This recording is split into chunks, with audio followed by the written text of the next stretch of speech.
মেলায় যেতে কার না ভালো লাগে বলো? তো আমাদের এখানে সরস মেলা আজকে লাস্ট ডেট। তো আজকে গিয়েছিলাম। তো গিয়ে ভাবলাম তোমাদের সাথেও শেয়ার করি। তো তোমরা কারা কারা এখন পর্যন্ত আসোনি, তো অবশ্যই 2026-এ আসবে। তো আজকে তো শেষ, আর দেখতে পারবে না। তো এই মেলাটা কিছু কিনো না কিনো দেখার অনেক কিছু আছে। তো বেশিরভাগ মানুষ যারাই যায় সবাই তো আর কেনাকাটি করে না। আমরাও গিয়েছি 2 দিন, তো আমরা তো কিছুই কিনিনি। মানে অনেক কিছু দেখার আছে। তো তারপরে একটা ভালো সময়ও কাটানো যায়, কারণ ঘরে বসে তো সবাই বোর হয়ে যায়। তো সন্ধ্যার পরে দেখবে সবাই আসে এখন। তো মানে আমাদের আগের মানে মা কাকিমুনি জেঠুনি সবাই আসে, কারণ সবাই একটু ভালো সময় কাটাতে পারে। এখানে অনেক রকমের খাবার, অনেক কিছু। তো তোমাদের সাথে ভাবলাম একটু শেয়ার করি যে আমাদের এখানের মেলাতে কি কি হয়। তো তোমাদের অবশ্যই বলবো, যারা আসুনি আবারও বলবো অবশ্যই এসে দেখে যাবে। তো এইবার তো সম্ভব নয়, কারণ আজকে শেষ হয়ে গেছে। তো সামনে আসবে। তো দেখো কত রকমারি জিনিস।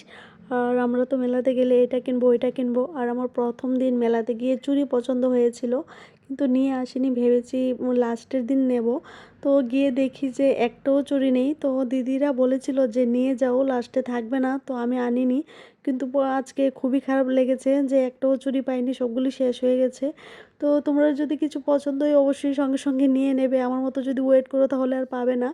তো দেখো মেলার মধ্যে কত কিছু উঠেছে, ওইদিকে গানের প্রোগ্রাম চলছে।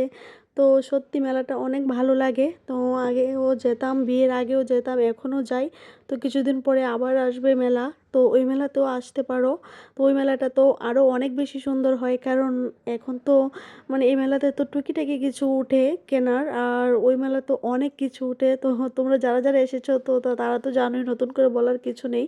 তো আমি তো সব দোকানে ঘুরে ঘুরে দেখছিলাম, আর তোমাদের জন্য দেখানোর জন্য অনেক কিছু নিয়েছি। তো তোমরাও অবশ্যই দেখবে পুরোটা ভিডিও, তাহলে বুঝতে পারবে যে মেলার মধ্যে মানে কত কিছু উঠে, মানে সংসারের যাবতীয় দরকার সব কিছুই পাওয়া যায় এই মেলাতে। তারপরে এদিকে গানের প্রোগ্রাম হচ্ছে, গানের প্রোগ্রামেও বসে অনেকক্ষণ মানে এনজয় করা যায়।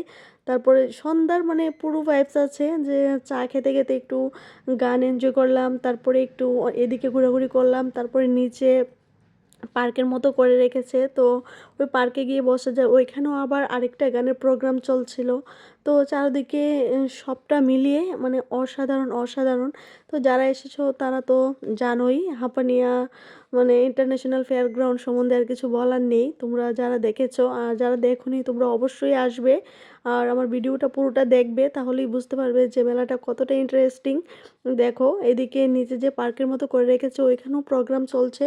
আর লাস্টে দেখো আমরা নিয়ে নিয়েছি মাশরুম পকোড়া। তো সত্যি মাশরুম পকোড়া যে এতটা টেস্টি হয় আগে কখনো ভাবিনি, সবসময় দেখতাম কিন্তু খেয়ে দেখিনি কখনো। তো অনেক টেস্টি ছিল। তো আজ এই পর্যন্ত, সবাই ভালো থেকো, সুস্থ থেকো, টাটা।